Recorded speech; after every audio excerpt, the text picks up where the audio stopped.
GHMC commissioner Krishnababu పర్యవేక్షిస్తున్నారు. భక్తుల కోసం తాగునీరు, ప్రత్యేక వైద్య బృందాలు, అంబులెన్స్లను ఏర్పాటు చేశామంటున్న కృష్ణబాబుతో మా రిపోర్టర్ ఎంపీరావు ఫేస్ టు ఫేస్. గణేష్ నిమజ్జన కార్యక్రమాలను జీహెచ్ఎంసీ కమిషనర్ కృష్ణబాబు గారు స్వయం పర్యవేక్షిస్తున్నారు. అసలు ఇక్కడ ఏర్పాట్లు ఏ విధంగా ఉన్నాయి, ఎలాంటి అరేంజ్మెంట్స్ చేశారని తెలుసుకోవడానికి మనతో కృష్ణబాబు గారు ఉన్నారు. ఆయన మరిన్ని వివరాలు చేసుకున్నాం. సార్ చెప్పండి, నిమజ్జనానికి సంబంధించి ఎలాంటి ఏర్పాట్లు చేశారు?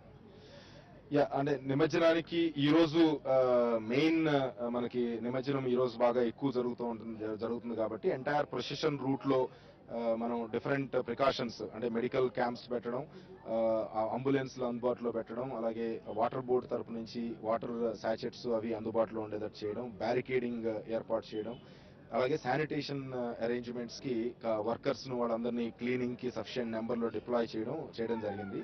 ఈ ఉత్సవాలని జరుపుకోవడానికి మనం మన సైడ్ నుంచి అన్ని ఏర్పాట్లు చేశాం. ప్రజలందరూ కూడా సహకరించి ఏ ఇన్సిడెంట్ లేకోకుండా అవడానికి సహకరిస్తారని మా నమ్మకం. సెక్రటేరియట్ చుట్టుపక్కల 144 సెక్షన్ అమల్లో ఉంది. ఒకవేళ ఈ అర్ధరాత్రికి నిమజ్జనం పూర్తి కాకపోతే మీరు ఏమైనా ప్రత్యామ్నాయ చర్యలు ఏమైనా తీసుకుంటారు?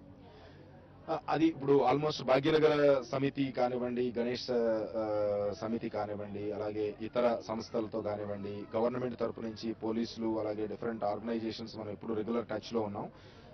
మనందరి ఉద్దేశం కూడా ఏంటంటే రేపు ఫస్ట్ నుంచి మనకు ఒక మంచి international summit, United nations conference on biodiversity జరగబోతోంది.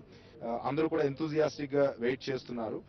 డెఫినెట్లీ మన రిలీజియస్ మనం ఫంక్షన్, మన ప్రోగ్రామ్స్ మనకి ఎంత ఇంపార్టెంటో, అలాగే ఒక ఇంటర్నేషనల్ లెవెల్లో ఒక సమ్మిట్ జరుగుతున్నప్పుడు ఇన్ని వేల మంది ఫారిన్ డెలిగేట్స్ వస్తున్నప్పుడు వాళ్ళకి సంబంధించిన కాన్షియస్నెస్ అంటే సెక్యూరిటీ మాకు పర్ఫెక్ట్ గా ఉంటుంది, ఇక్కడికి వెళ్ళినందువల్ల మనకి ఏం ఇబ్బంది ఉండదు అనే కాన్ఫిడెన్స్ క్రియేట్ చేయాల్సిన బాధ్యత కూడా అందరి మీద, పొలిటికల్ పార్టీస్, రిలీజియస్ ఆర్గనైజేషన్స్, మన అందరి మీద కూడా ఉంటుంది. సో డెఫినెట్ గా అందరూ కూడా ఈ సదస్సు కోసం వెయిట్ చేస్తున్నారు కాబట్టి ఏ రకమైన ఇబ్బందులు లేకోకుండా శాంతియుతంగా అన్ని జరుగుతాయి, ఇన్సిడెంట్ ఫ్రీగా జరుగుతాయి అనే నమ్మకం మాకుంది. Thank you sir. సో మొత్తానికి మరికొద్ది గంటల్లో ప్రారంభమయ్యేటటువంటి నిమజ్జన కార్యక్రమానికి సంబంధించి అటు పోలీస్ ప్రొటెక్షన్ తో పాటు అన్ని రకాల ఏర్పాట్లు, శానిటేషన్, వెంటనే ఇమీడియట్ గా నిమజ్జనం పూర్తయినటువంటి ఒక 2-3 గంటలకు మొత్తం వేస్టేజ్ అంతటినీ కూడా తొలగించడానికి అన్ని ఏర్పాట్లు చేసినట్టుగా కమిషనర్ కృష్ణబాబు చెప్తున్నారు. మరోవైపు ఈ అర్ధరాత్రిలోగా నిమజ్జన కార్యక్రమాలు పూర్తి కావడానికి, ఎందుకంటే రేపు తెలంగాణ మార్చి, ఎల్లుండి నుంచి బయోడైవర్సిటీ సదస్సు ఉన్నందున కూడా ప్రతి ఒక్కరు కూడా సహకరించి అర్ధరాత్రిలోగా నిమజ్జన కార్యక్రమం పూర్తి చేయడానికి ప్రతి ఒక్కరు అధికారులతో సహకరించాలని కృష్ణబాబు గారు కోరుతున్నారు. సో ఎన్టీఆర్ మార్గ్ నుంచి కెమెరా పర్సన్ రఘుతో ఎంపీరావు, TV5.